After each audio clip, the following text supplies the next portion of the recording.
Okay, good afternoon. I'm Amir Lukovic. Hello, I'll go over your names later on, but I'll be teaching the course, the International Cyber System. And it's a bit strange because I'm still teaching in the first semester in the other programs. So after this class, I have a class. After this class, I have another class of the first semester. So, I mean, it was not planned to be that way. That I need thank you, to teach 6 hours, but it's only for 2 weeks because then they go to the semester break, and then, but I don't have a semester break because this course will continue along the next month. So anyway, this is the introduction to the course. I'll go over the syllabus and some of the goals of the class. And I'll also provide some insight about some of the things that we'll do during this semester. So there are 3 main goals for this course. One is to understand the international system. So regardless the question of the cyber, one of the main goals of this course is to understand the international system. And I'll go over more details about that later on, and also during the semester, we'll try to understand what the international system is. But this is a key goal of this course. In addition, we have 2 other goals that are more directly related to the cyber and to the connections between cyber technologies and international relations theories. So the second is to understand how cyber technologies affect international relations, or in other words, how they affect the international system. Also, how the international system affecting these technology, because these technologies are also developed due to international relations dynamics and concerns. For example, the introduction of cyber technologies was highly related to the Cold War. So it is an international relation phenomenon that affects technology. And lastly, and this is the main reasons for this is the main goal of this course, or the main reason, but we need the first two goals to establish this goal. And this is whether IR theories are applicable to the cyber domain. Can we use them to understand what's going on with regard to cyber technology, or in other words, whether cyber technologies change the international relations in a way that the current theories we have in the field are no longer applicable to understand what's going on. And this is, I mean, this is of course a huge question, and there are of course maybe different ways to think of this question and to answer it. But what we will do today is provide an overview of the course, the structure of the course, the structure of the classes, and some of the requirements. And if I'll have time, I'll go more deeply into international relations theories, because this was something that we'll talk in the next few weeks. So this is some technical details. I'll upload the presentation to the Moodle, which I understand there was a problem with this with the Moodle because it was not available to you. So I think I open it. I turn it on now, so you should be able to see the materials and also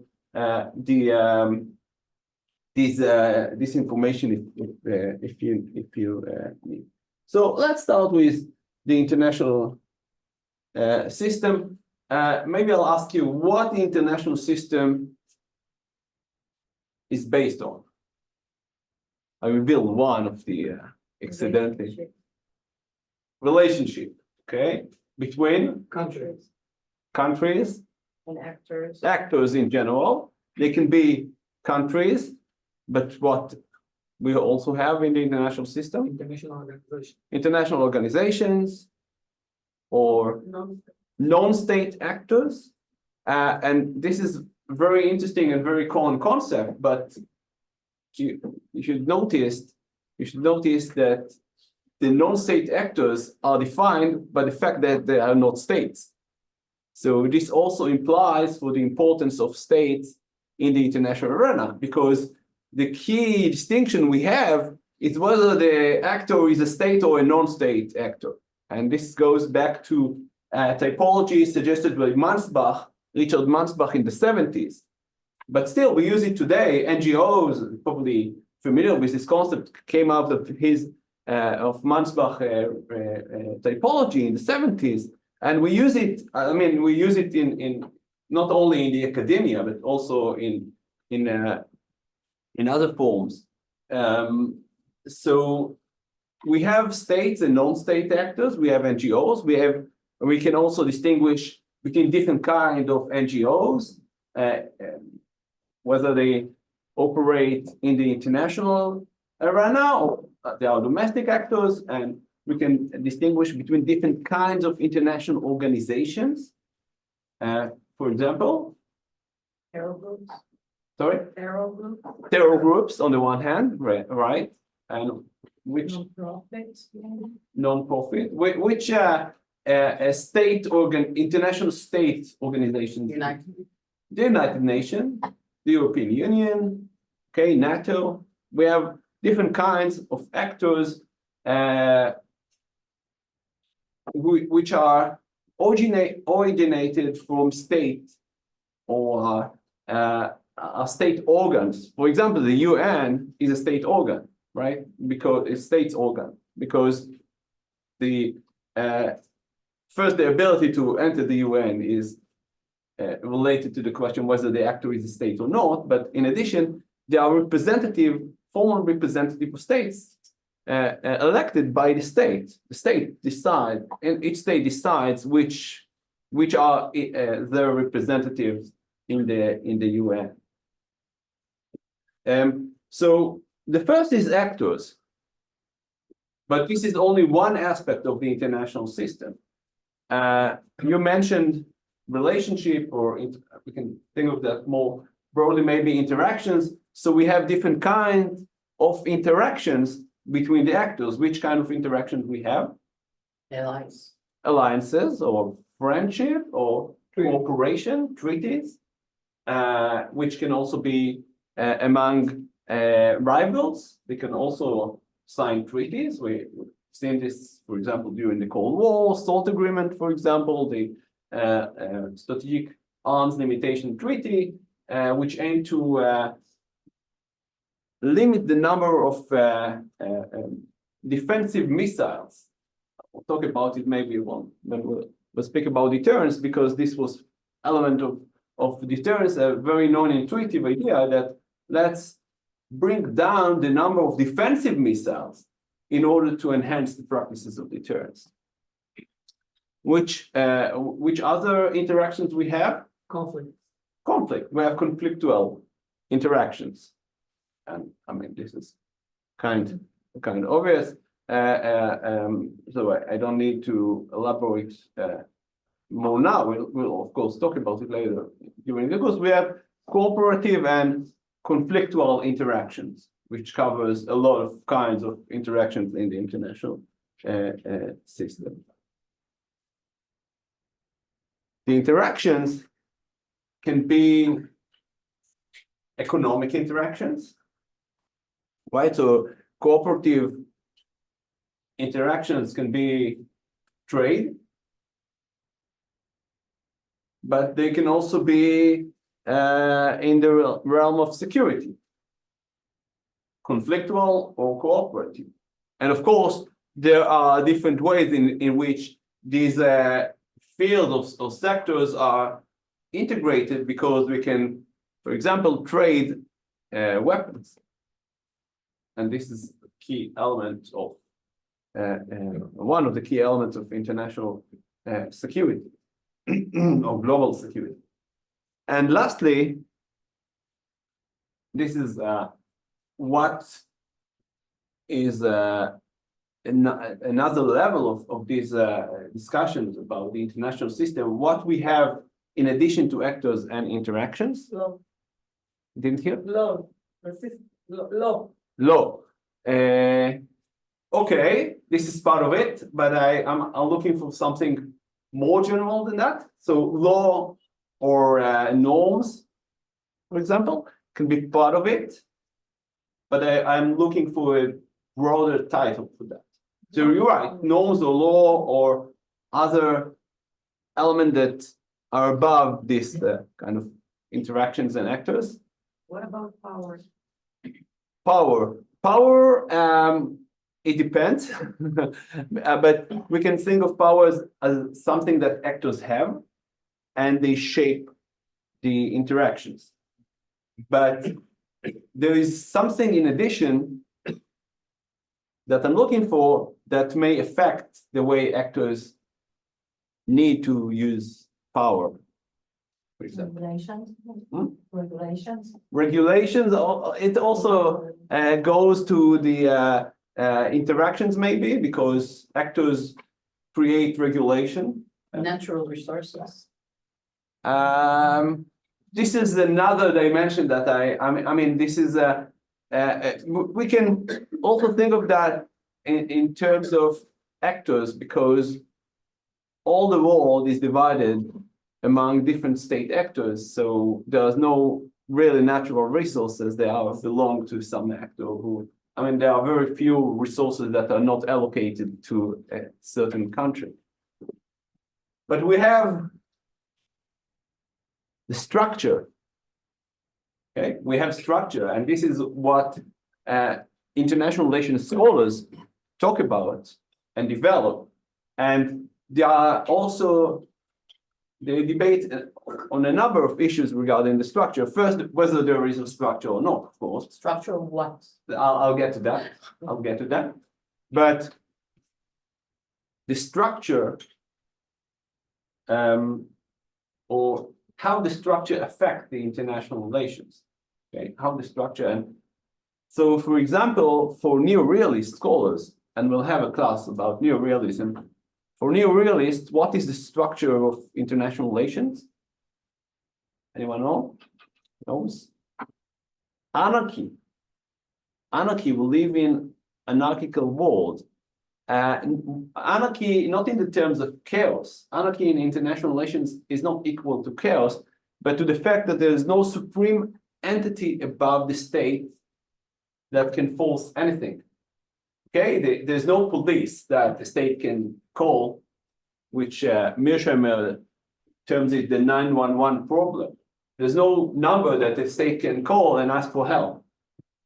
And for neo-realist scholars, this is the tragedy or maybe the problem of international relations, because it means that states need to be need to rely on self-help. They need to worry for their security, because if they would not do that, they will not be able to survive. This is one theory, one way to think about the structure. The structure is anarchy. What is the opposite of anarchy? Order. Or hierarchy. Okay, order in some way. And this is what we usually have in a functioning state. We have hierarchy because allegedly we have a problem. We can call state to help us, right? We can call the police, we can call the authorities to make order. It sounds very deterministic, like. Yes, it's a very deterministic theory. It's very pessimistic theory, but is one of the most popular theories in international relations. Most of this, not most of the scholars, but many scholars now. I mean, in the 60s, in the 70s, in the 60s, almost all the scholars were realist or neo-realist.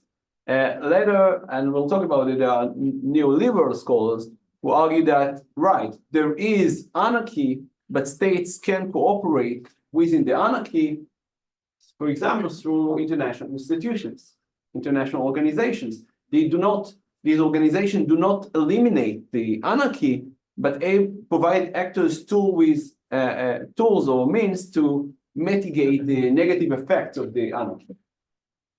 Yes. So how is it being coordinated within international relations? There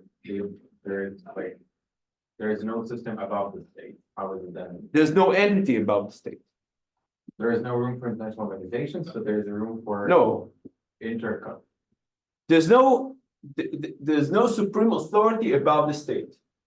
You voluntarily enter an international organization. You can exit the international organization, and this is one of the criticism of neo-realists of international institutions, because their main argument is that, well, we have international institutions, but actually they are weak. They cannot force you to do anything. Like, look at the UN. There's nothing that the UN can force you. And if there is a important decision made in the UN, it is because of the states that made these decisions. So we go back to the states, and they can cooperate or not. But it's not the organization itself that makes the decisions.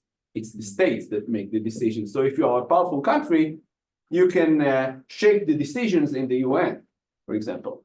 And I mean, this is quite obvious if we think about the permanent members of maybe the most important organization in the UN, which is the Security Committee of the UN. And there is a privilege of 5 countries that can veto any decision in this committee. So any decision that is made needs the approval of China, Russia, United States, Great Britain, and France. So this is the mechanism of the Cold War, right? This is the mechanism of the Cold War. We will talk about it because the fact that it didn't change for so long time, it is a challenge to the realist arguments. We'll talk about it. But this is something fundamental to the understanding of international relations, the current international relations, and like in the last 80 years or so. So there is a structure. So some interpret the structure as anarchy, okay? But some would argue that there are norms. Norms regulate the international relations. So this is another kind of structure. This is an ideational structure. Can you think of an idea that constitutes the international relations? What is the key idea that constitutes the international relations? The system of checks and balances. To some extent, but this is Order. borders which derive from what? Geography.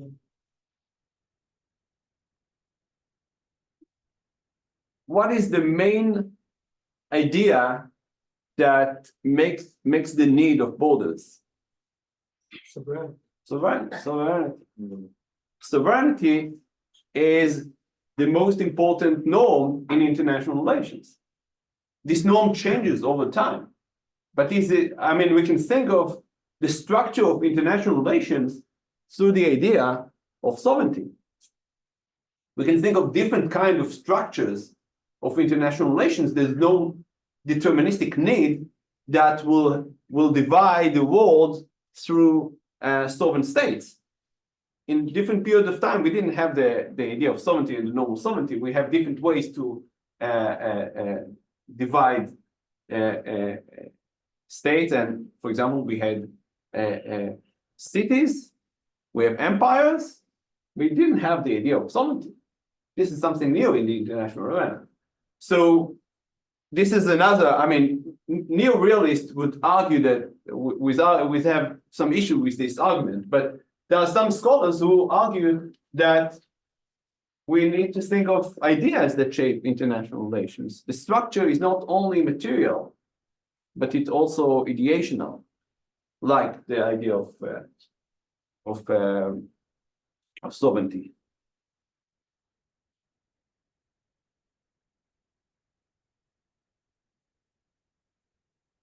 So maybe the key element or the key motivation of international relations theory is to explain actors' behavior. For most scholars in international relations, but not all, the motivation is to explain states' behavior.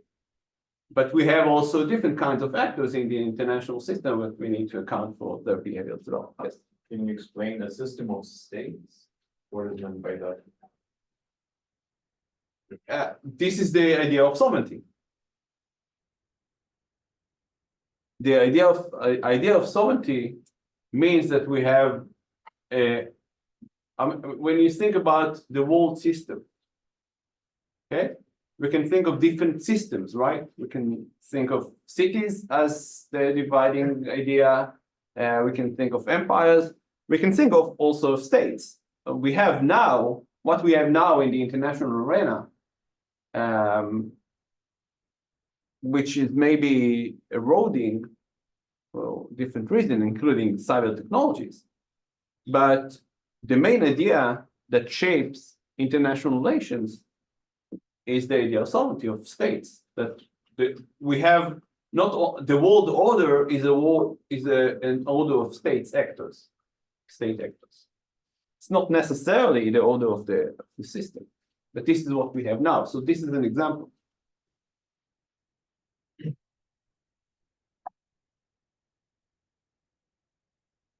So one of the key debates in international relations is how to explain state behavior and the interactions, whether the system is the explanation, like the neo-realist approaches, that anything is derived from the fact that there is anarchy. Because there is anarchy, states should rely on self-help, and that's all. So the only thing that changes is the balance of power, and given the balance of power in a certain point of time, the actors go to war or avoid going to war because they know the balance of power is not in they are inferior to their enemies. So this is one way to think of international relations to explain the international relations. The other way is from the bottom up. It is not about the anarchy or the system, it's about individuals. right? And then we'll go to approaches that rely, for example, on, if we need to explain human behavior, what will Interests. interest? What else? I mean, which discipline will provide us psychology, for example. So we can, and there are a lot of studies based on psychology that account for international relations interactions. Why there was a war? Because there was misperception. Why there was a misperception? Because many factors that can affect the individual, the decision makers. Jervis, for example, suggested that there is a tendency to see the opponent as more aggressive than what they are and less powerful than they are. So the combination of these two biases increases the chances of violent conflict, because you think of your rival as less powerful, so you can beat them, right? But on the other hand, it is perceived to be more aggressive than they actually are. So there is an importance to go to war or to preempt the opponent and fight them. So this is one example of theories, but this is the idea, whether it's at the individual level or the system level, and of course, in between, we have tens of theories. For example, what can provide an explanation? For example, for war or for peace. Like economics. Economics, right? You've probably heard about democratic peace theory, right? Two democracies will not go to war with each other. This is in between the system and the individuals, right? It's related to the level of the state or the states involved. So we can make the different kind of typologies about different kind of explanation, different kind of actors involved, and so on. We'll do it to some extent during the semester. And this brings me to an important question. We started to discuss it earlier, but a key question: who are the main actors in the international arena? So obviously states, and we discussed how the key idea that constitute the international system or the world order is the idea of sovereignty. But we have different kind of states. For example, we have regular states or small states, or some also called other, like microstates, like very, very tiny states that do not have any power in the international system. And on the other hand, we have superpowers. And for example, neorealists focus on the superpowers because they are most powerful actors in the system. And this is the system, right? Like, think, for example, the Cold War. The interactions or the struggle between the West and East, between the Soviet Union and the United States, shaped the international system, shaped the world in terms of even wars that erupted during this period of time.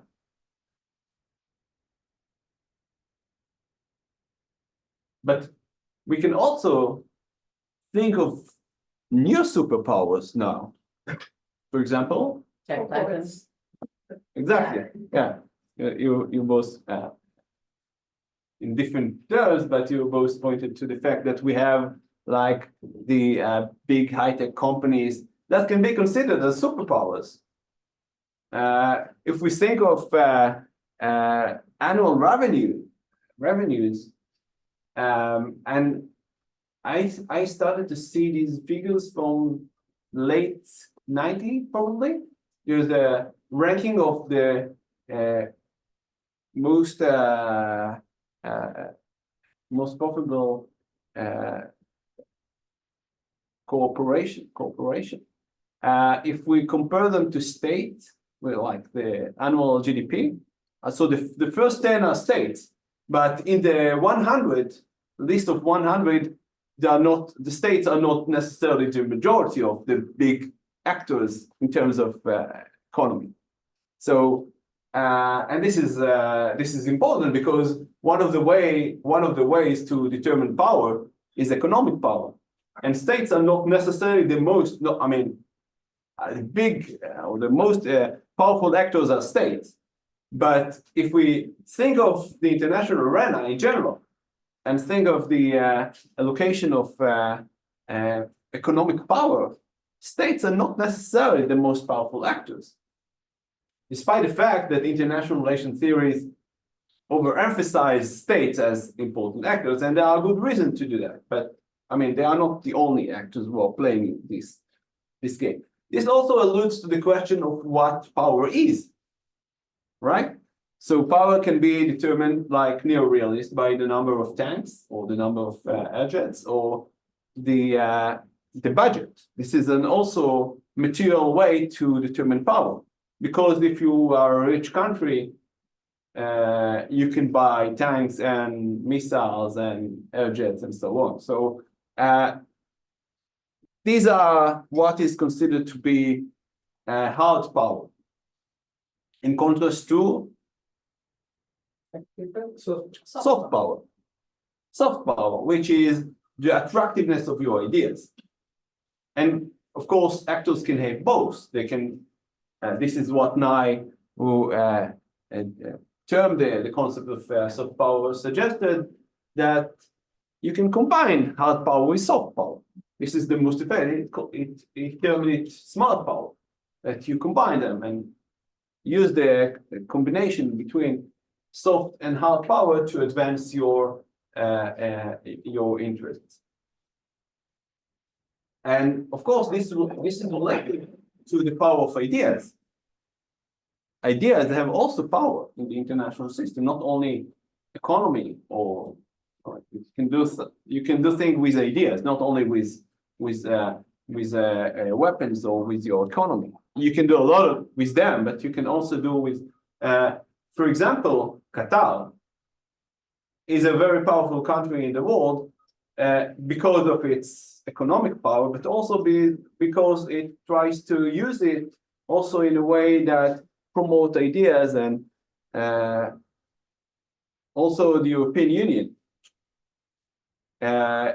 is trying to play not only the hard power but also the soft power, or as Ian Manners termed it, Europe normative power, right? As an actor who uses its ideas in order to promote some interest. And of course, we see it become more challenging, as in Europe there is a debate about what is the values that Europe should promote. This is another issue.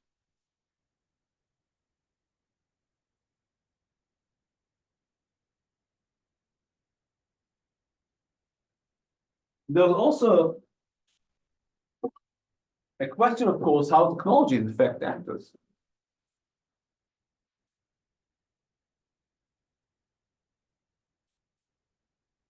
Well, specifically cyber technology affects actors. So it changes, maybe, I don't know, we'll talk about it during the semester, but it challenged the practices of security, right? It allows a lot of power to non-state actors to do security. Security providers are not necessarily the states, but also private companies. From them you can purchase security. Economy. Who is importer and exporter? Right? You can yourself be an importer-exporter through Amazon, through eBay, through other platforms. this is, I mean, compare what we have now to what we have like 30, 40 years ago. That if you want to buy something, you need to go to the store. Right now, you can do it yourself. But not only can you do it yourself, you can sell your products globally.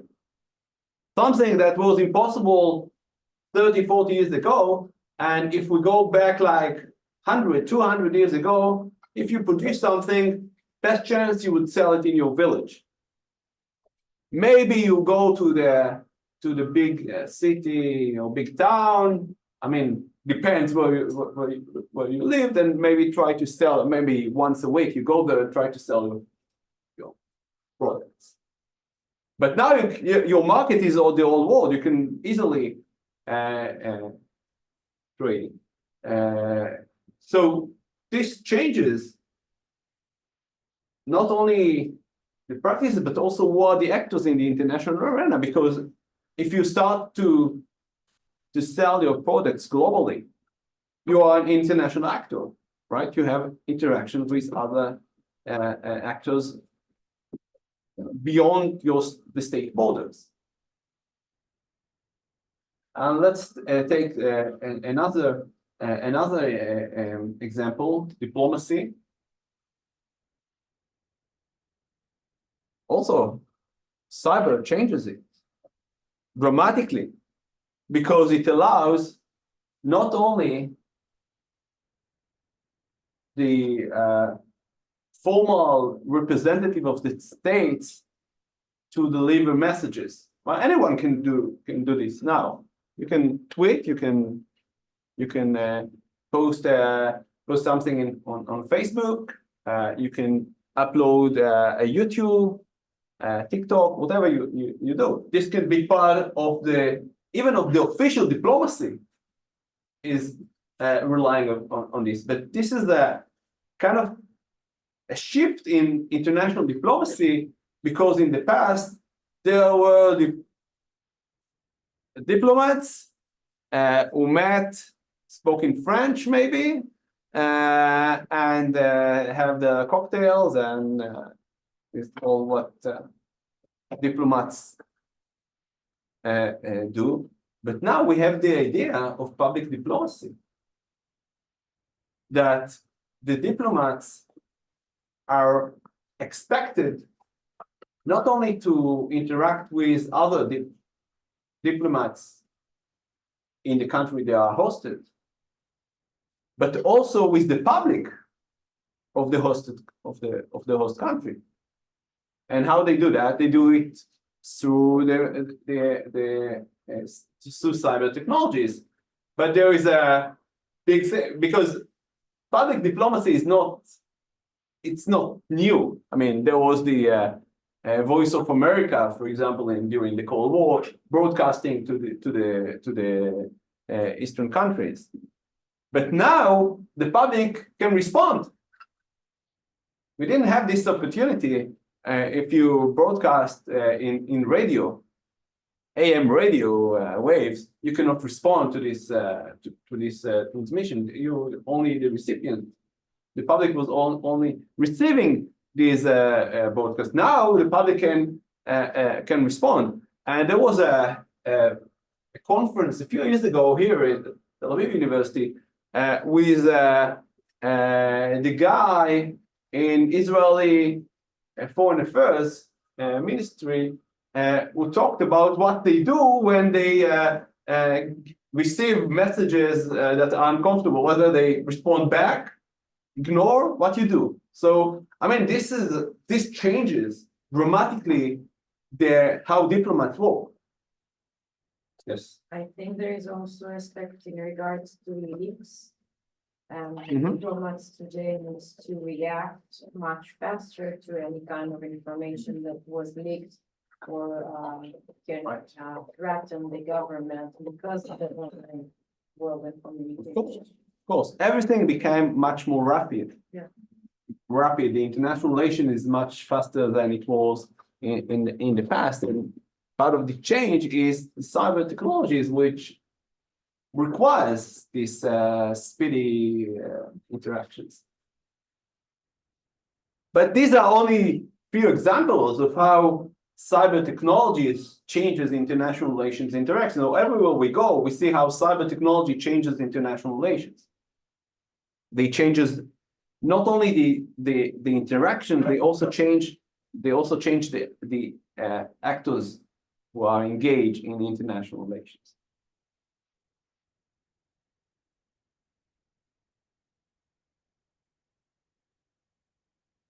And to what extent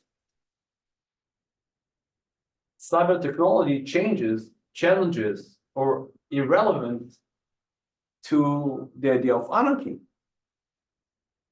So one way, and I don't think this is accurate view, but some would argue that the internet is chaos, and there's also chaos in, like, there's a lot of chaos that increases the anarchy. But on the other hand, we can think, and this is one of the criticism on the idea of anarchy, is that international relation, in fact, is not based on anarchy. It's based on hierarchies. There are different hierarchies in international relations. There are forms of authorities, like the big tech companies, that can regulate international relations. They can regulate what people are doing. They can determine the rules and enforce them globally. And some of the states are trying to fight these abilities of these actors, creating their own regulations that tries to limit the ability of the big tech companies to do whatever they want, like in China on the one hand, and like in the European Union on the other hand, like the GDPR, for example, is a way to limit the ability of the tech companies and for example, to protect individuals' privacy.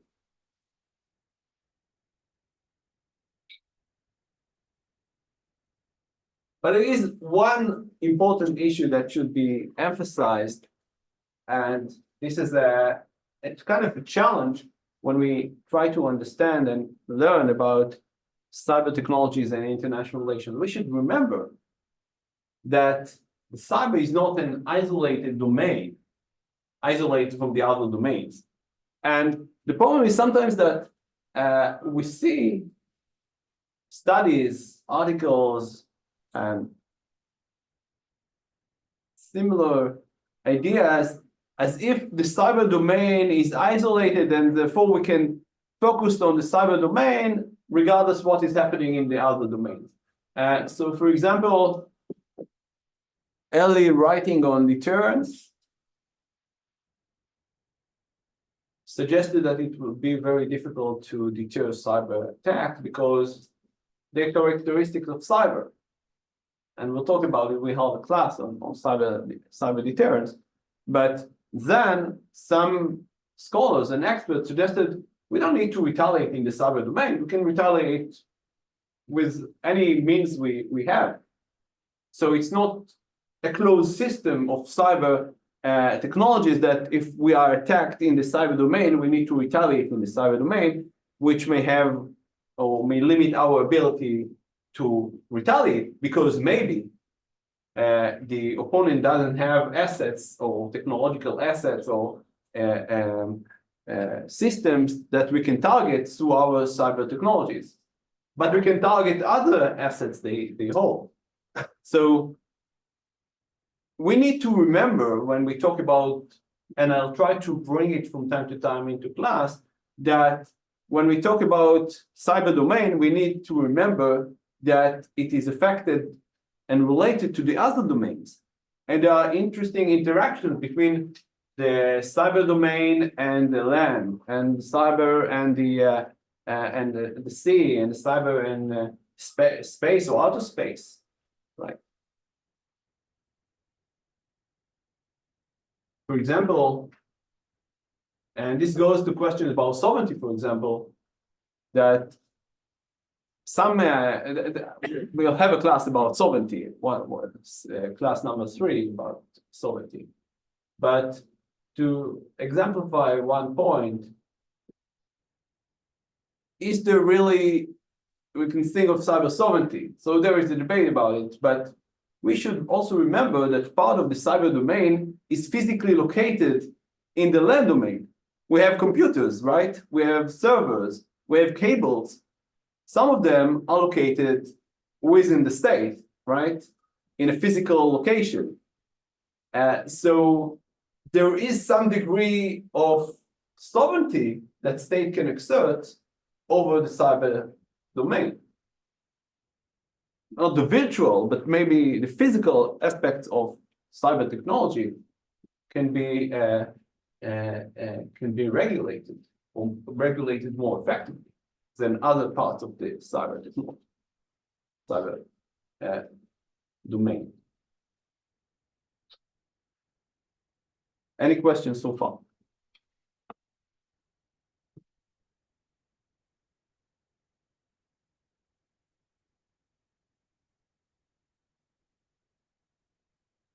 So this brings me to a key question. Another goal of this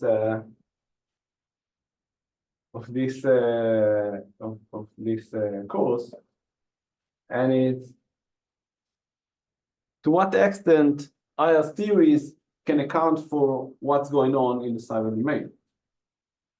So, for example, I mentioned deterrence, right? There's a lot of theories about deterrence and sovereignty. There's a lot of literature, not only in international relations, but also in political theory, about what is sovereignty, right? So a key question is whether IR theories, IR paradigms, which is a broader theories, we'll talk about it and during the course, whether they are applicable to study international relations with the addition of cyber technologies. In other words, what is the change? What are the changes cyber technologies had, or what is the impact of cyber technologies on international relations?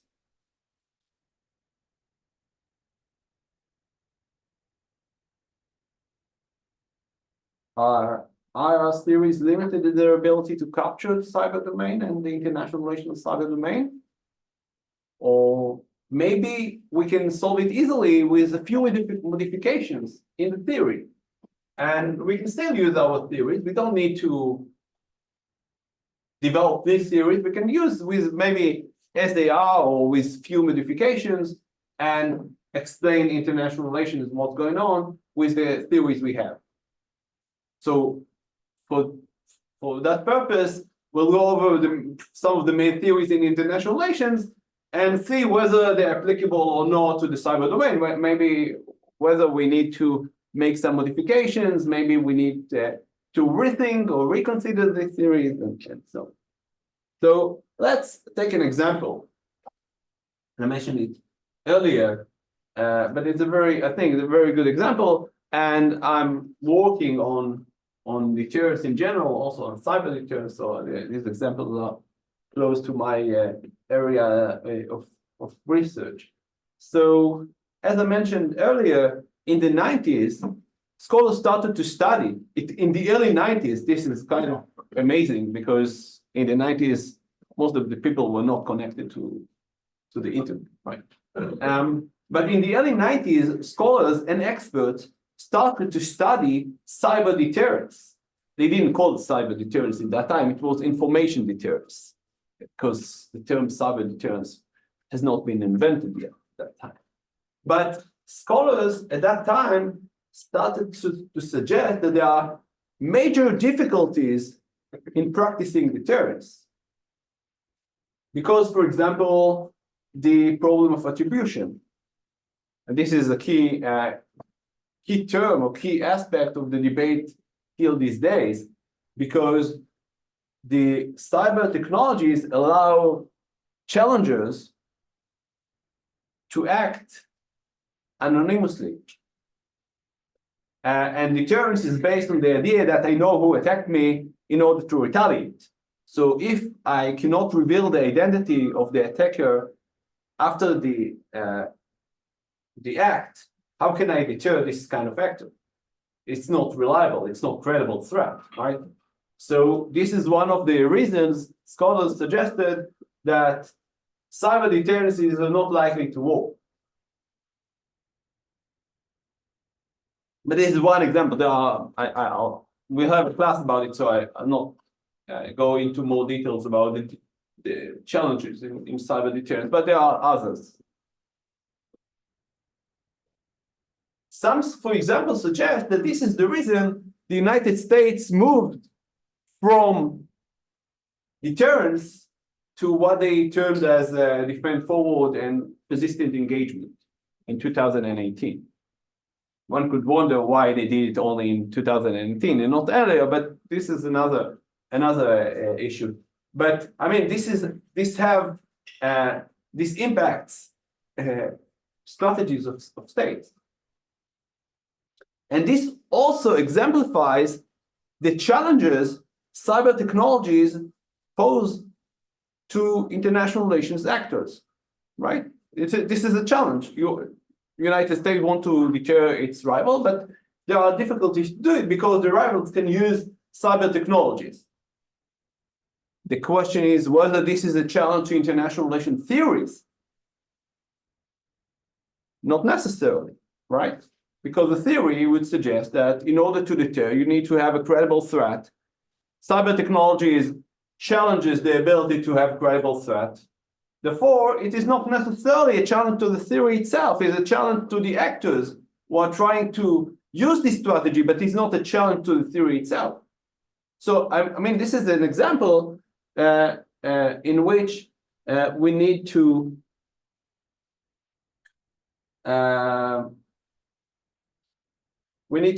consider when we think about these issues.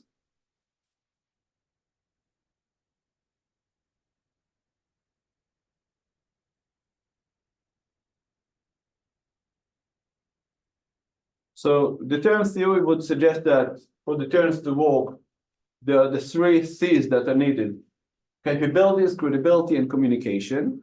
There are difficulties in each of them with regard to cyber technologies, and therefore deterrence is not likely to work, but it's exactly what the theory says. So it's not a challenge to the theory. And in addition, scholars, since the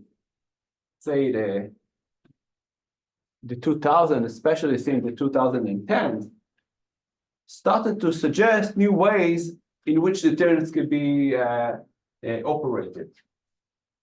For example, deterrence by naming and shaming, for example, which alludes to soft power and legitimacy and so on. For example, deterrence by denial, which is an old concept, which almost nobody studied for decades. It is a concept developed by Snyder in the late 50s, dividing between deterrence by punishment, which is the regular thing that we think about deterrence, that I threat with a retaliation. This is the punishment, that if you will not behave as I order you to behave, I will retaliate, and therefore you would avoid challenging me because you know you will suffer high costs. And deterrence by denial is based on the idea that you will not succeed. I try to convince you that there's no way to attack me because you will not succeed in this act. So I don't need to attribute the source of attack if I, for example, try to deter through means of denial. We'll talk about it when we talk about deterrence. But the idea is that it's in the scholarship, already in the scholarship. So it's not challenging the theory itself. Maybe It opens up new questions about who is the defender, who is the challenger. Non-state actors can be challengers, non-state actors can be defender. It alludes to very interesting dynamics, very interesting ways, new ways to deter, but it not fundamentally challenge our theories, right? We can still use the theories of deterrence, and maybe with few modifications we can work with them very, very effectively. But what about sovereignty? Was a theory and concept of sovereignty that we celebrated for years as the key concept in international relations is as useful to explain what is going on in the cyber domain? Can we use the concept of sovereignty in the way that we used it in the past? Maybe we need here to have a much more fundamental shift in our thinking about the concept of sovereignty. I mean, I'm not saying that we need to do it, but this is something that allegedly seems more challenging than the theories of deterrence. And here the challenge is not only to actors, because states' sovereignty is eroded by cyber technologies. The ability to protect the land, the borders, it's much more difficult when we have cyber technologies. The country cannot, for example, regulate the transfer of products because some of the product are transferred virtually, right? They cannot collect tax easily on these products. I'm not talking about ordering books in Amazon. I'm talking about purchasing products that are virtual. It cannot be easily taxed as in the kinetic domains. So it is a challenge to the state, but it's also a challenge to our theories and how we conceptualize this kind of new non-tangible borders, liminal borders or liminal spaces and so on. So this is a much more fundamental challenge to our theories. So we need to think not necessarily as the cyber technologies are ruining all our theories, but to be much more specific how they do it and in which field or subfield and in what way.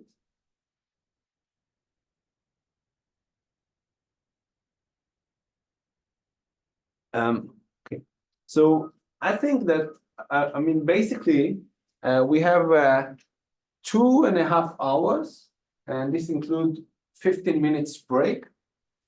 So I try to have the break in the middle of this.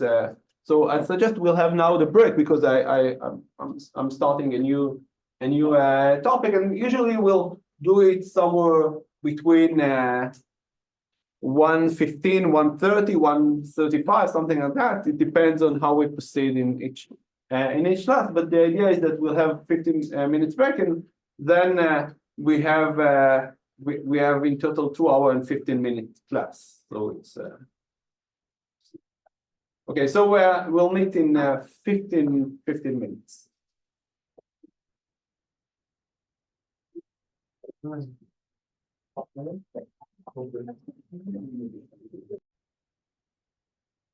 Okay.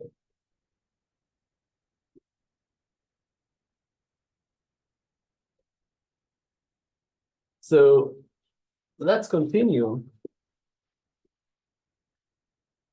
We were talking about international relations theories, and this is actually a paper I assigned you to read this week, but I understand that there was a problem with the Moodle, so it's still very old paper for cyber. I mean, I usually don't provide this kind of old papers about cyber because everything is changing so fast.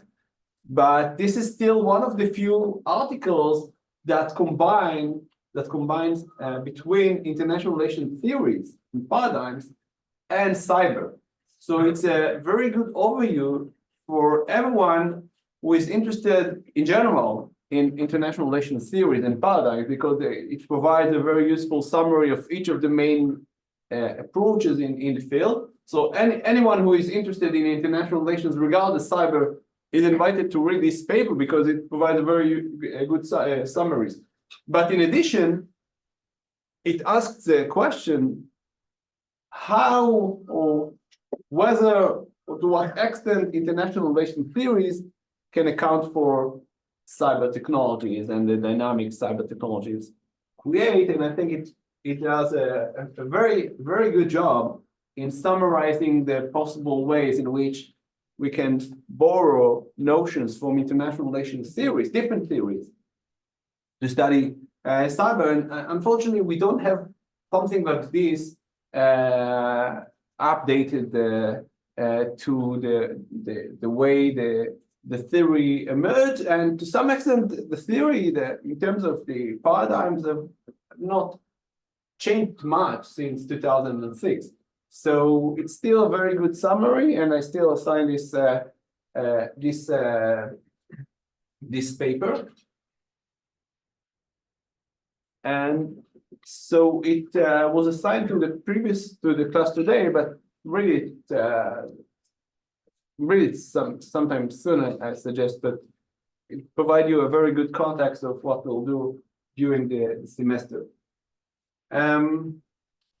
One of the challenges, anyhow, is, as I mentioned earlier, to develop a theory of international relations that can account for both the cyber domain and the kinetic domain. So this is the challenge. This is something that the IR paradigms haven't done it yet. So we don't have a theory of international relations that's specifically targeted to explain international relations with bearing in mind that international relations is also shifting given the changes cyber technologies shape.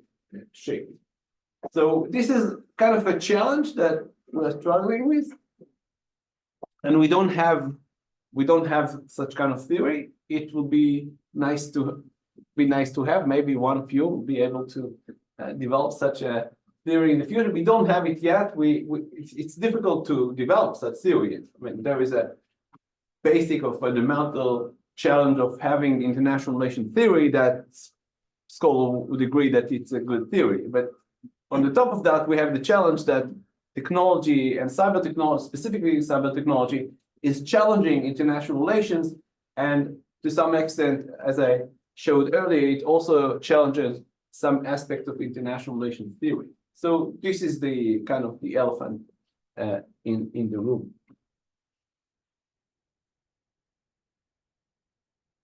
Lastly, there is the opposite direction, which is how international relations, the practices of international relations affect cyber technologies. And we have lots of examples, such as the invention of the internet. The DARPA is one example for that, but also today we see a lot of government resources go to explore AI. So it's kind of a unique in the sense that on the one hand, there are governments who sponsor the study of AI and different kind of applications of AI to security, to economy, and so on. But also the private sector is also moving on in this direction, and also the big tech companies and other actors are also investing a lot of resources in studying this technology and investing these technologies. But it's also an international relation phenomenon, because these actors, like the big tech companies and most of the big in general are international companies, right? They can have different branches. They have developers in different countries and so on. So it's an international international organization. It's an NGO, but it's an important international actor, and it is or it's allows us to think on the opposite way on the connections between international relations and cyber. It is the outcome of international relations.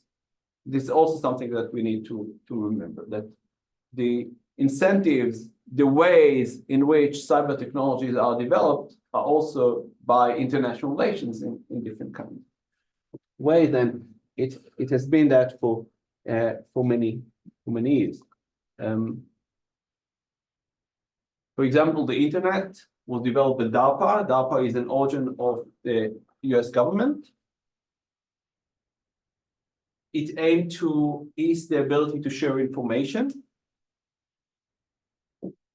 and to stabilize control and command systems.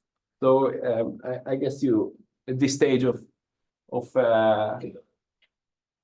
the program, in the second semester, you're probably familiar with this kind of way of transmission of knowledge. That the classic way of chain of command is like this. So if you hit one point, you sabotage the whole chain of command system. But if you have a network, it's much more resilient to this kind of challenges. So again, this is one of the motivations that, I mean, scholars still debate about this, but this is considered one of the motivations to develop the network, the internet later on, as a way to protect information or protect the change of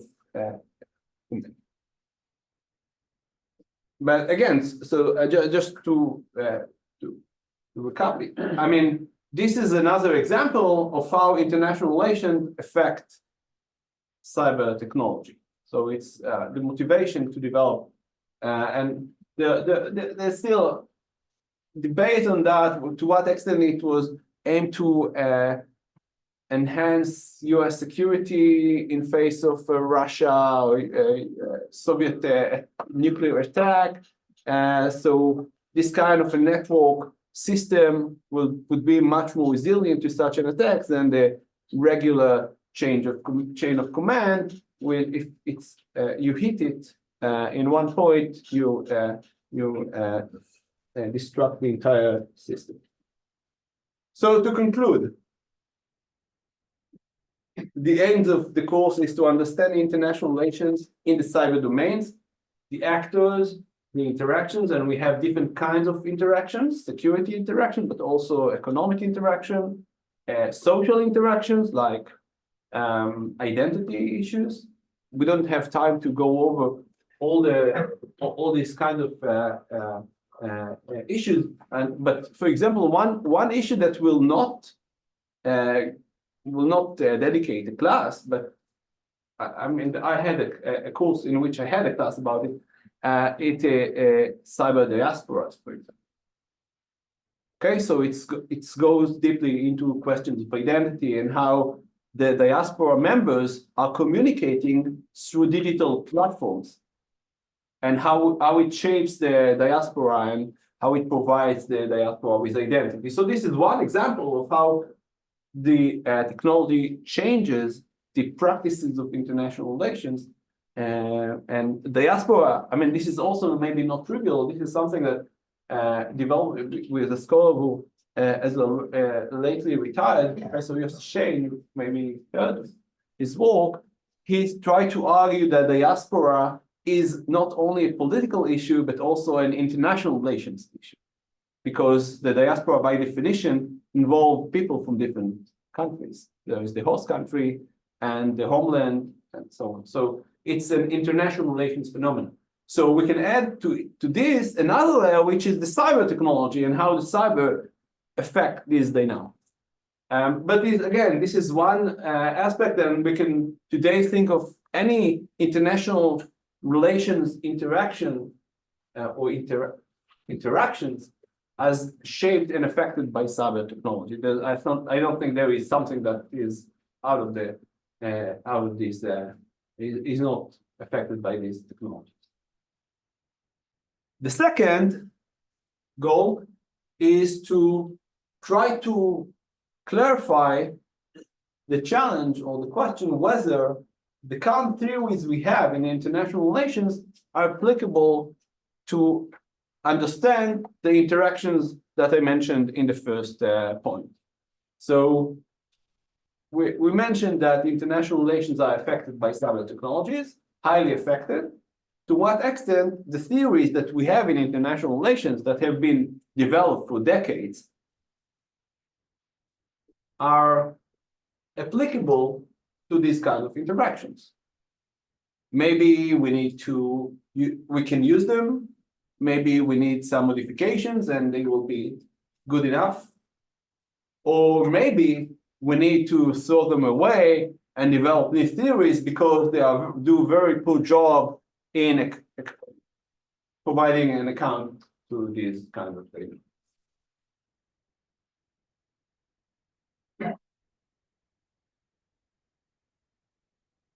And lastly, we want to explore how cyber technologies are affected by international relations. As I mentioned earlier, that there are different kinds of international relations actors who are shaping cyber technologies. Any question so far?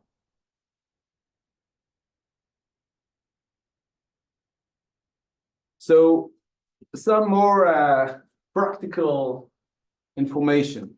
One is that for each class, there are two reading items. One is the theory of international relations. I'll show you the syllabus with some specific examples, but one is the theory of international relations regarding cyber. For most classes, we have something to read that is not related to cyber. It provides the theory itself. And then we have another item which tries to combine between the theoretical issue and the cyber. So this is the idea and the structure of all the classes. So we have something classic about realism, neorealism, and then how we can use it to understand cyber security. Or we can have something in general about international institutions, and then about institutions that regulate cyber. And I think for most of the classes, this is the way that there are maybe a few exceptions for this, but this is the idea of the class. And more specifically, there are a number of sections in the course. One is the introduction, which is the class today, and the next two classes. The next week, we'll talk about the connections between technology and international relations. And technology has always been part of international relations, part of security. You can think of that through different kinds. We don't think of that usually, but like using animals for battles is kind of a very sophisticated technology, like 2000 years ago, right? The ability. This was the technology. It was the technology at that time. If you could use elephants for fighting, you had an enormous advantage over your opponent. So technology has always been part of international relations and part of international security. But of course, we have more recent works trying to connect between more sophisticated, more advanced technologies such as cyber, and think of the ways in which they shape the international. In class number 3, we'll discuss sovereignty this is, and again, because sovereignty is such a big idea shaping international relations, we'll look into this concept as part of the introduction of. Then we move to the second section, in which we discuss some, we cannot cover in this course all the theories, but some of the main traditional theories in international relations. One is neorealism. The second is neoliberalism, which the two paradigms, the main paradigm, two of the three main paradigms in international relations. And in between, we'll discuss the offense-defense balance, the security dilemma. And this is a classic example of how we can take a theory that characterize international relation or international security, the security dilemma. What is the security dilemma?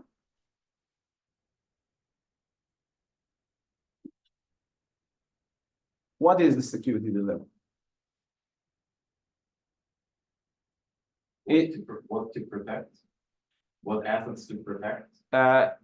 It's related to that, but it's not the dilemma itself. The dilemma is that when you decide what to protect and invest resources in protecting it, it can be it is perceived by your opponent as a threat, and therefore the opponent is taking measures to protect themselves from what you're doing. But in that, it increases the insecurity for the first actor, and it is a spiral of insecurity. So this is kind of the traditional theory of insecurity. The neorealist scholars are obsessed with this dynamic for good reasons, because they cannot say we can never be secure because this is there is this kind of dilemma. Neoliberals suggest ways to overcome this dilemma, provide some means of verification and institutions and so on. But this is a classical dilemma in international relations and international security. But it's also nicely translated to cybersecurity. For example, who have the advantage, the offense or the defense? And the original studies on cybersecurity suggested that cyber technology changes the balance between offense and defense, because it provides, unlike kinetic means, where the defense has the advantage over the offense. In the cyber domain, the offense has the advantage over the defense, and this changes the dynamic of the dilemma. It makes it more severe. So now we have scholars who oppose this idea, but it's still interesting to think of what are the implications of cyber technologies to this dilemma. It might be because I might be in a conference at that time. So if this will be the case, it's still there's ambiguity about what will be in the next few weeks or months. But if this will be the case, the class will be recorded, and you can watch it or listen to it, whenever you would like. Or it's also ambiguity because I'm not sure that. So this is the plan, but if we'll need more time to cover the earlier classes and issues in the syllabus, we'll make some maybe changes in what will be the class that will be recorded. In the third section, we'll move to discuss challenges to traditional international relation theories.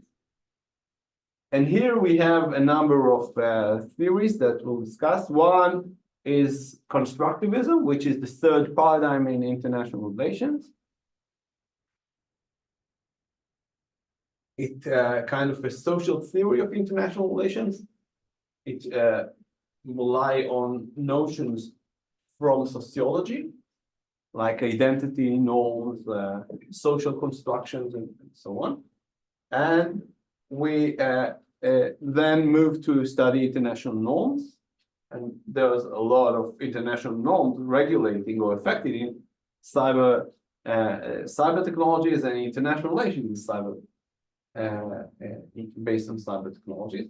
And I also integrated the class on deterrence into this section because we use it to discuss both traditional views of cyber deterrence, but also interpretive views based on constructivism to study cyber deterrence. So we'll use it as part of the challenge to traditional studies on international relations theories. And lastly, the last section will consider new directions or new ways to think of cyber technologies and international relations in the cyber domain.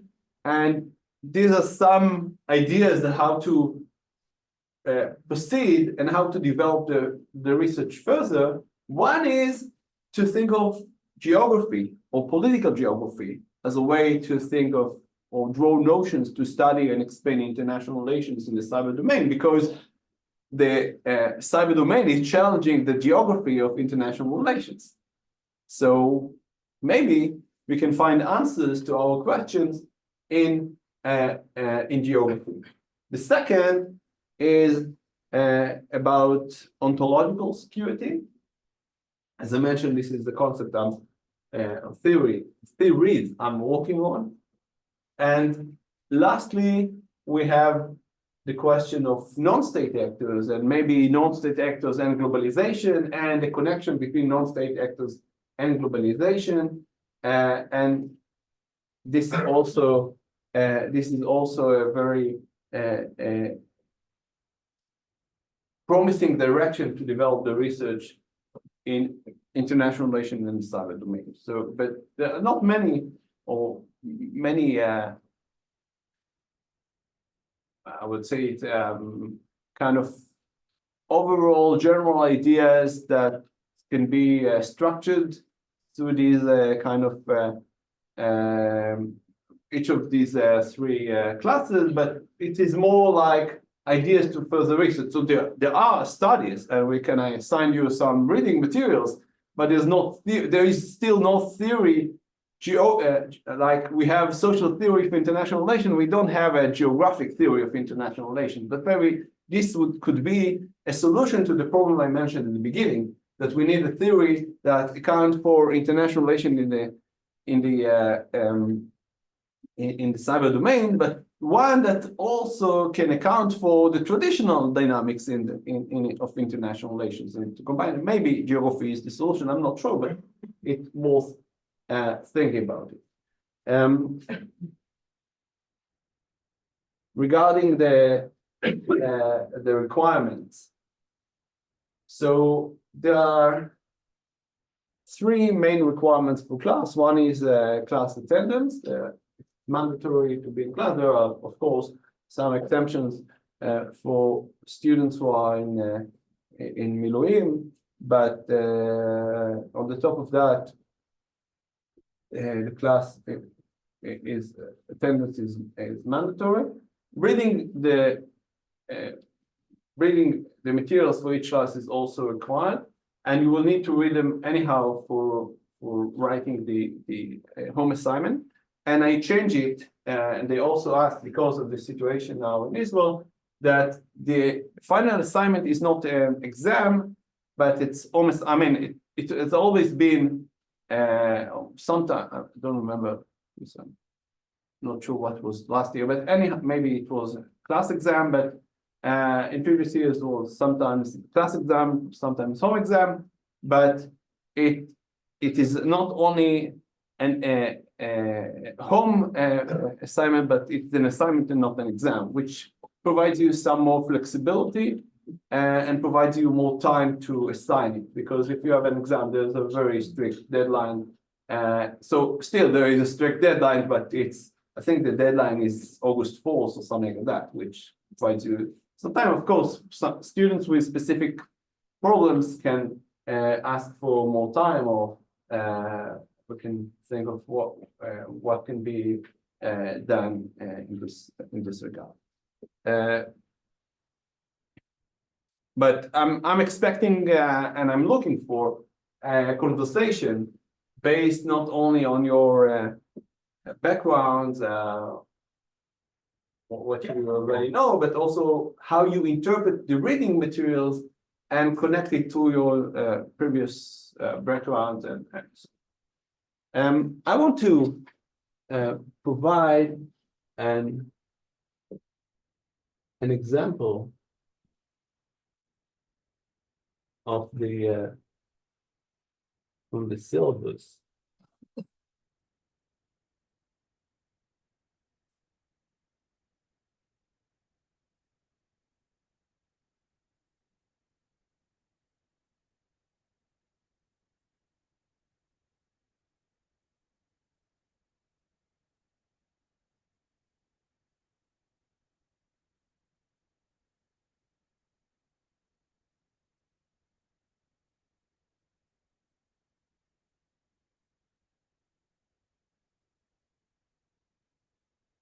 No, it's not very critical to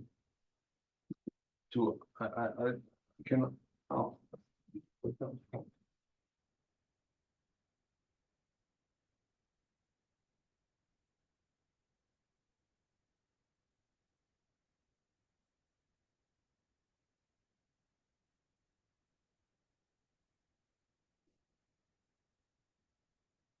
So it's a Word document, but this is the syllabus. It's available on the Moodle.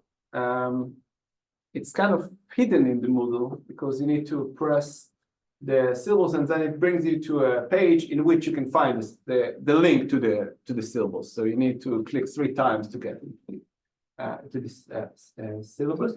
But it's also based on hyperlinks, so you can download the file itself, and then you can, I mean, not always, because if there are book chapters assigned, you cannot enter them through, you need to go through the Moodle, but otherwise you can download the items through this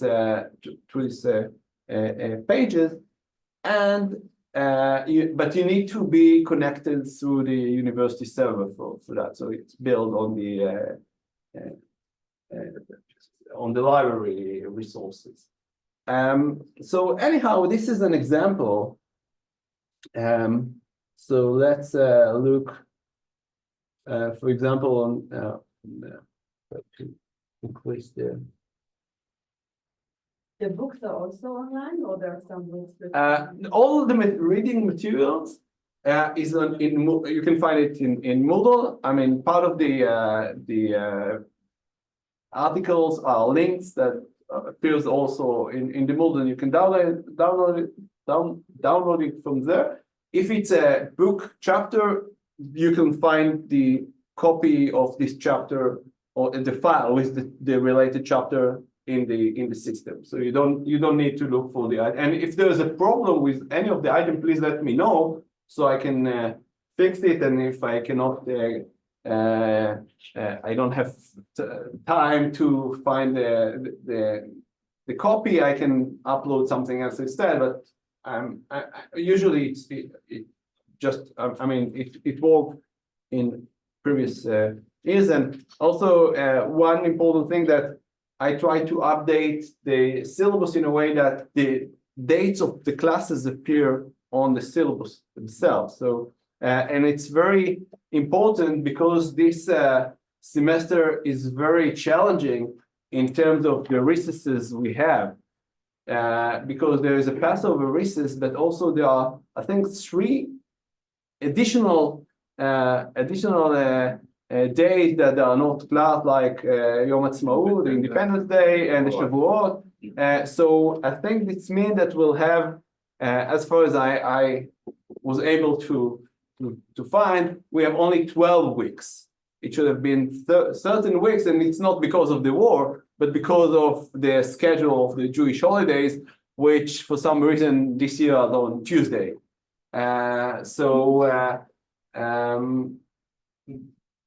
This is the situation. I know it will be hard for you to miss the 13th class, but life stuff.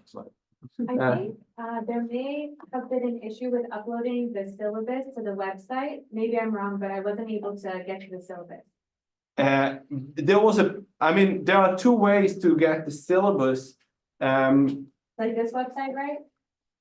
Yes, It says that the details will be uploaded in a future date, unless I'm missing something, if somebody was able to, I was Yeah. able to approach it via the personal area and the personal area of the university website. what do you mean? It's like the poorly designed website where you can see on the right hand side, all of Like this the one? items. Like the No, middle? not. you can enter the model of the class. Yes. Yes. I have the syllabus. Download it from the Moodle. Yeah, and with it. okay, so maybe it's maybe. Okay.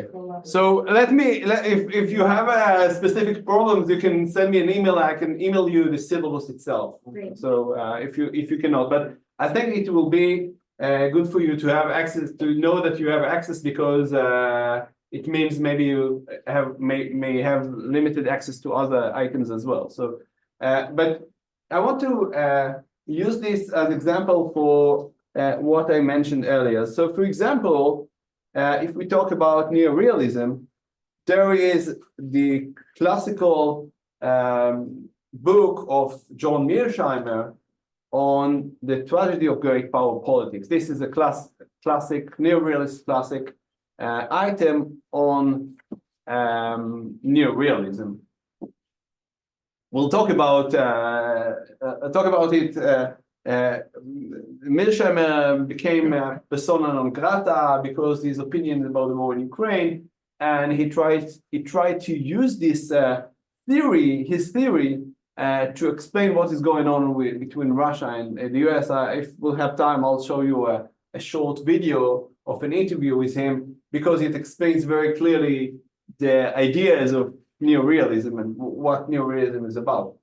But in addition to that, I have another item on neorealism and cyber. So this is the second item by Craig and Valeriano on realism and cyber conflict. Okay, so this is an example of, on the one hand, a theoretical item. Regardless the cyber, Mearsheimer does not mention cyber. In 2001, he didn't write about cyber in this item. But the second item is a very brief summary of neorealism. So if you want to understand neorealism, it's not the best way to, it's not the best source, because its goal is to connect neorealism and cyber. Again, for example, our class on offense defense and the security dilemma, there is the classic work of Robert Jarvis from 1978 about the security dilemma, and how or when the security dilemma is more dangerous and when it is less dangerous. And there is an article by Rebecca Slayton from 2017 using the security dilemma to study cybersecurity. And again, this offense defense balance and the debates whether the cyber has the offense, or in the cyber domain the defense has the advantage over the offense, or vice versa. So this is an example for what we're doing during the semester. We'll read something about international relations theory, then we'll read something about the connection between the theory and the cyber, and then we'll discuss whether this connection works, to what extent this is an effective way to think of the connections, or maybe we can challenge we can challenge each paper can be, even my paper can be challenged. But it is possible to challenge each of these ideas and think whether this is a good connection. There maybe it implies that the original theory is not good enough. Maybe you can challenge the way that the specific scholar connected cyber. Maybe we can connect it in a different way, more convincing way, or maybe there is nothing to do. The theory is obsolete and there's no way to still use it in the cyber domain. It doesn't make any sense. Okay, so this is the the idea of the course. Any questions? We still have time, so I mean, the fact that you don't have a question doesn't mean I let you go. How will the class look like? You will have a presentation of the concepts and then discussion, or so the entire class is a discussion. How will the class look like? I mean, we'll discuss the beginning of, I mean, it depends on the specific theory, but usually we'll start with discussing the theoretical concept, clarify it, because as always, not all students have the background in international relations. So for most of the students, these concepts are new. So we'll start with an introduction of the concepts and the theories, and then we'll move to try to connect the theory to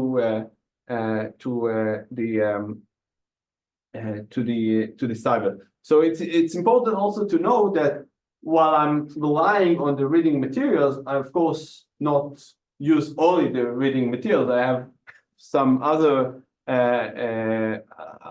notions that can be brought into the discussion based on other studies that I don't assign, because I mean, ideally you would read 5-6 papers to each class, but this is not a realistic demand, so nobody will read anything. So I think that the idea is that I mainly base on the reading materials for the structure of the class, but I also bring about theory and about the connection between the theory and cyber from other sources and studies and theories and so on. And this is also the material for you to use in the final assignment. So I'm expecting you to integrate the reading materials and the class material. So I mean, you don't need to provide references to the class.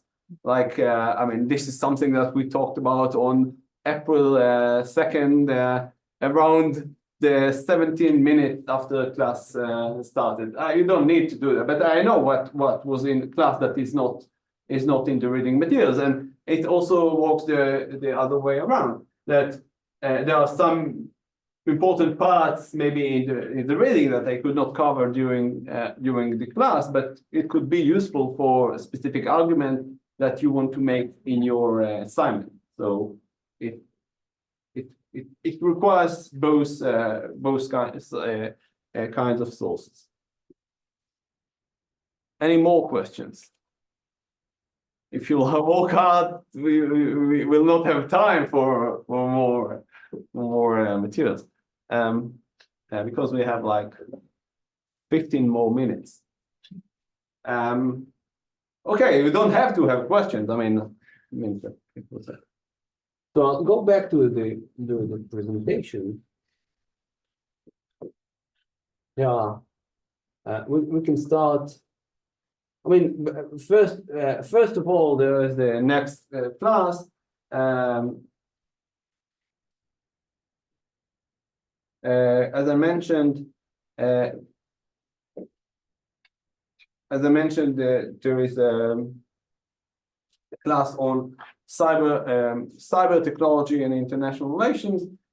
These two items are about more broadly about technology and international relations, and there's a lot of things that can be discussed in this context, because almost everything in international relations is affected by technology: nuclear weapons, cyber, AI, missiles. Everything is technology. I mean, you cannot wage a war without technology. So we'll discuss it next week. So please read these items and try also to read Erickson and Giacomello, which I mentioned earlier as the reading items for today. So I move now to kind of an introduction to international relation theory. It alludes to some of the things I mentioned at the beginning of the class today, but these are some of basic way to summarize international relations theories. One is the level of analysis. We can think of international relations through different lenses through which we see the world. As I mentioned in the previous part of the class, we can think of individuals as as kind of the way to explain international relations, and then we go to theories of psychology or things like that. And on the other hand, we can think of international relations through the prism of the system, right? Through anarchy, through the international norms that shape the international system, and so on. So we have in this regard, we have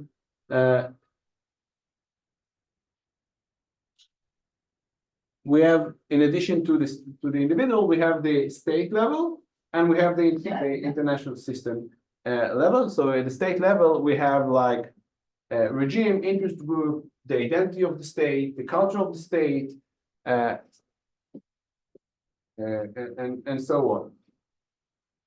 So why the states, why two states are in peace? For example, the democratic peace theory, as one example for theory, and kind of it's not exactly the state level explanation, because it's not one state. We need both states to be democratic for the democratic peace theory to work, right? Because the theory doesn't say, the democratic peace theory doesn't say that a democratic state doesn't go to war. There is no such finding in the empirical data. Democratic states are going to wars not less than non-democratic states. This is the empirical findings. But things are changed when we have two democratic states. The dynamic is changed. There are a lot of theories why. I mean, a lot of theories explaining the empirical finding of the democratic peace theory. It can be the checks and balances of the democracies. It can be the norms of democracies. It could be threat perception of democracies, and so on. There are different kinds of explanations. But basically, it's not at the individual level and not at the system level. We can have explanation at the, as I mentioned, at the individual level, like perceptions, misperceptions, individual emotions of policymakers, and different kind of psychological mechanisms can account for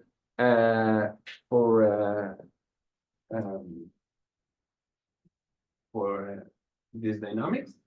And of course, we have the system level, the balance of power, for example, as a mechanism, global norm, structure, what I mentioned earlier, the anarchy. So in this, from this perspective, think, for example, the Second World War. I think this is the big example in this regard. The Second World War would be avoided if Hitler was not in Germany at that time. So neorealists would argue that is not related to Hitler. According to the balance of power in Europe in the late 30s, there should be a big war among the superpowers because of the balance of power. It is not related to the specific person that were in this country at that time. So it's also kind of mirroring the question of the individual makes the history or the history makes the individuals, right? It's the individuals are not part of the explanation if we are looking at it through the system. But it becomes the explanation if we are looking at the individuals. And we can also account for the Second World War, studying the individuals. Why, for example, Stalin didn't balance Nazi Germany.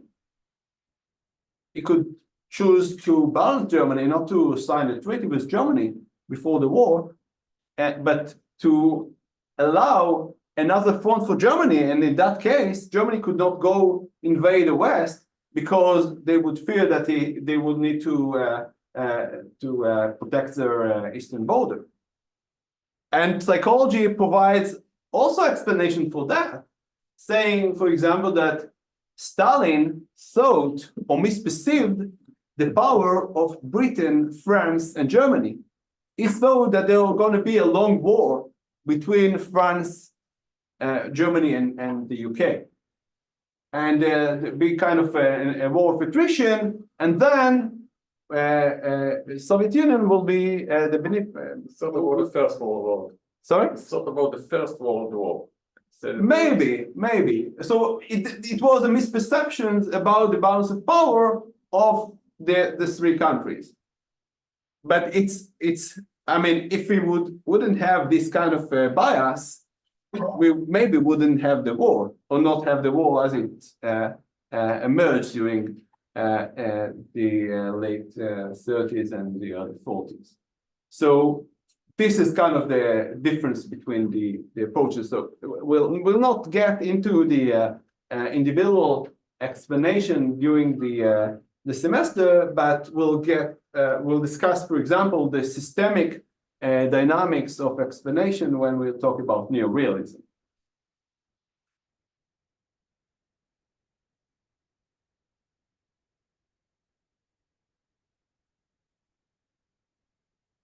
And of course, I mean, we can, on the one hand, we can differentiate among the level of analysis, but also we can combine explanation from different levels of analysis.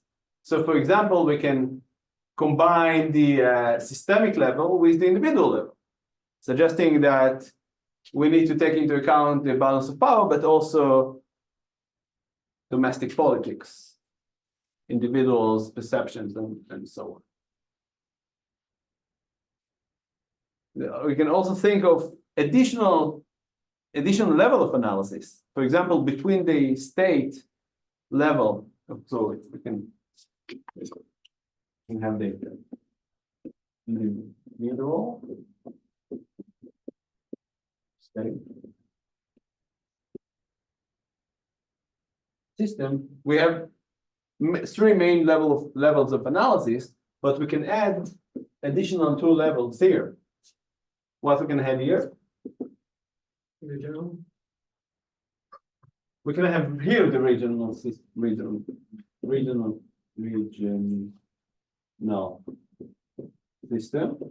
right?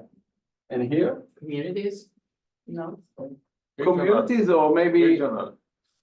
regional. No, regional. I mean, regions within this country. You have regions like counties. Interest? Yeah, but usually, Counties, cities, Yeah. any kind of those. Power groups yeah, of influence. yes, we don't have much. I mean, this could be the case, but we don't have much explanations based on regions in the country for international relations. No. But I mean, we can think of specific example, but it's not as broad as we need to assign it as a level of analysis, because we don't have much analysis at this kind of level. Although we have kind of explanation, as I mentioned earlier, that cities are important actor, or can be important actor. Countries, in case of the US, for example, States. Yeah. So, but they usually don't have a significant international relations dynamics. I mean, you can do it, and especially cities like New York, Berlin, big cities have international, Tel Aviv also have international relations by themselves, regardless of the country. Ethnical groups, Sorry? ethnical groups. Ethnic groups, they could also be, I mean, this could, I mean, all you mentioned are providing a good direction for research. Society. Society, but scholars are talking about the level of decision making. So unlike the individual, the level of decision making, like the bureaucracy or the cabinet, I mean, there are different dynamics of decision making of a group than of individuals. It also goes to psychology, not only psychology, but also bureaucracy, politics, and so on. And also we have the regional system. So for example, we can think of a region like Europe as a closed system. It's not exactly a closed system, but we can think of it as a closed system. But the thing is that, in fact, the regional system is affected by the international system as well, right? Europe is not a closed, in fact, it's not a closed system. It is affected by the politics of the superpowers as well. But we can try to provide explanations based on the system. So this is one way to kind of map international relations theories. Most of the theories in international relations can be grouped into one of these levels of analysis. Almost all the theories can be, they are at the system, at the state level, or at the individual level. So this is one way. This is why it is an introduction to the introduction of international relations, the way how we can sort, how we can map the theories we have. So next week we'll have another example of how to map international relations scholarship, and then we'll move after the introduction to the main aspect of class, which is the connections between technology and international relations in general, and specifically how it relates, of course, to cyber technology. See you next week. Thank you. There you go. Sure.